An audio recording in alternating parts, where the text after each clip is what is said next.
I'll go first still.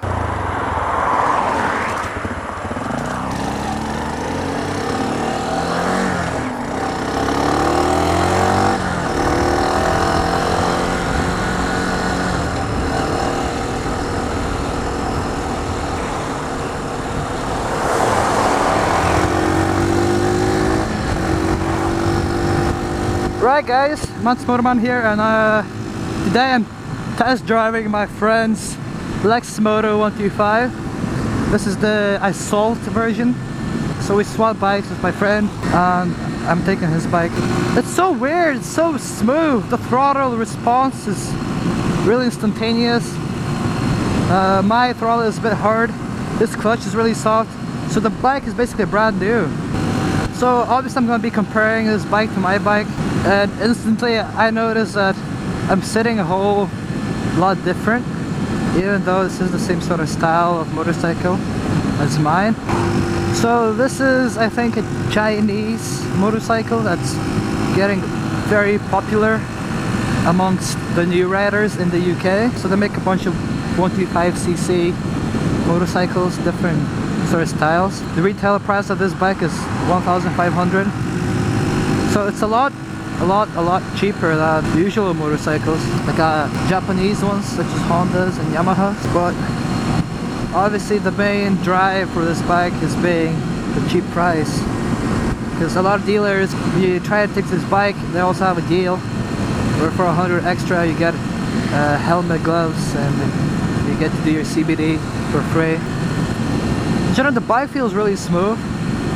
The gears are a bit weird and clunky. It feels a lot slower than my bike. Acceleration wise it's pretty good, but top speed wise I'm not getting the same sort of pull I'm getting from my Honda. But it does go 50 and 150 on it. But this bike does come with a fuel gauge, a rev counter, and also a gear indicator, unlike my Honda, which is actually a nice little feature to add in. It's nice sweet dash. This bike does handle really well. Notice how smooth the handling is. That's probably due to the fact that this bike is shorter than my bike, so you sit a lot lower than you would on my bike. So maybe that's why it's easier to lean this bike. You don't have to shift a lot of your weight on it so much. So that this like just flex into corners so easily. Let's see how the brakes work. Okay, back brake is pretty shit, to be honest. I just watched my friend. Yeah, he seems to be enjoying the bike. It does make a nice purring sound of the stock exhaust. I'm not sure if you can get the aftermarket exhaust for these Chinese motorcycles, but it does handle really nicely, and it does sound pretty good when you get into the high RPM range. It's really quiet when you're idling, you can't even hear it, but when you start accelerating, that's when you can feel the bike.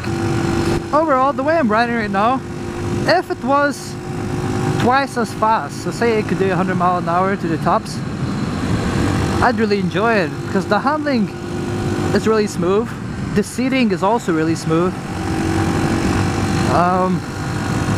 Overall the whole bike is really smooth, but that might be due to the fact that it's brand new.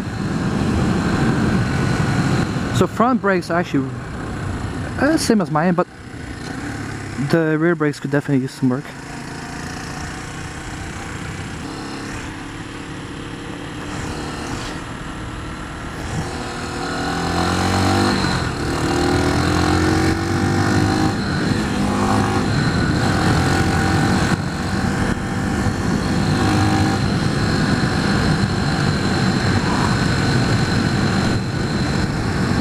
Fourth gear, so it's nice that the fact that I know which gear I'm in. It's actually a pretty useful thing. I was thinking of getting those aftermarket gear indicators for my bike, but there's a lot of electronic shit you have to do, and it's just, I hate electronic work, so I'm skipping that.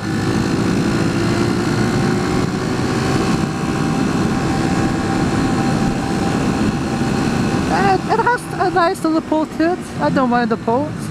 It's a sweet little bike. It definitely The big concern is the maintenance and the fact that a lot of shit starts to break. What the fuck? The bike is really jumpy at the first and second gear for some reason. But when you start moving it's good. I don't know why it doesn't. Might be my shit riding skills, but I don't know.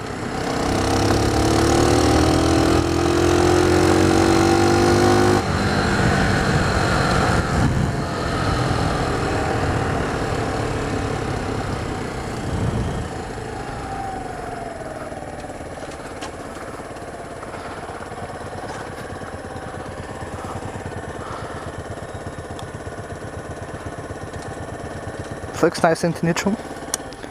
There we go. Nice.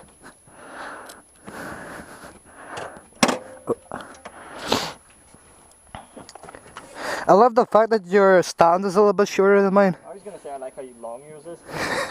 Like we're like the opposite sides. I don't know what's happening. I really like your bike. Thank you. The biggest concerns being, you know, people saying that they don't last long. That's the thing. It really attracts new people. Just for the fact that it's new and you can get deals where you get your CBT and the helmet and gloves as well. So I see why people buy them.